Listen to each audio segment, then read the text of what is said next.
the addition of a helipad and a radar dome to make sure the boat can swiftly recover Dragon capsules that carry astronauts back to Earth. So these astronauts are going to land on this ship, and if something goes wrong, they will have everything there that they need to help these astronauts back to safety. There's a helipad. Helicopters land on this thing, and they'll be able to get these guys out of there, guys and gals out of there, if something goes wrong. And it's part of NASA's Commercial Crew Program. SpaceX has been developing the Crew Dragon capsule to take astronauts to the ISS. And the company is also responsible for getting crews back safely to Earth. And when astronauts need to return home, the plan is for the Crew Dragon to splash down to the Atlantic coast near Florida. And during an ideal mission, Ghost Searcher will lift the Crew Dragon out of the water with a crane attached to the end of the boat. That's according to NASA. And the capsule will then be hauled onto the deck of the Ghost Searcher, and the astronauts will be evaluated by doctors from SpaceX and NASA. So I think I made a mistake earlier, and I said that the capsule is going to land on this thing. What I really meant to say is it's going to land in the ocean nearby. They're going to grab it, bring it up on top here. If something goes crazy, if something goes wrong, space stuff is hard. Rocketry is hard. Getting astronauts back down to Earth is really hard. And if something goes wrong, astronauts can be airlifted directly off the boat with a helicopter and then taken to a hospital. So they have an escape plan, and the helicopter will also carry medical emergency personnel and equipment to help these guys. That way, doctors can be on hand every step of the way to help the astronauts that might need to be evacuated quickly from the capsule. So hopefully nothing goes wrong. Cross your fingers, cross your toes, cross your shoelaces. And they never need to use these things. So hopefully they never need to use the helicopter. They never have to use any of the rescue equipment, but it's there just in case. And the first flight of SpaceX's Crew Dragon is slated for January of 2019. Oh, that's so close. That's so close. That's a couple months away. And the Crew Dragon will be empty for that mission too.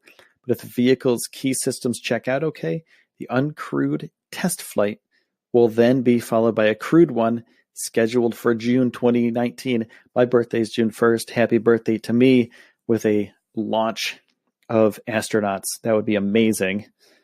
And at the same time, NASA's other commercial crew partner, Boeing, is scheduled to fly its capsule, the CST-100 Starliner, for the first time without crew in March of 2019. So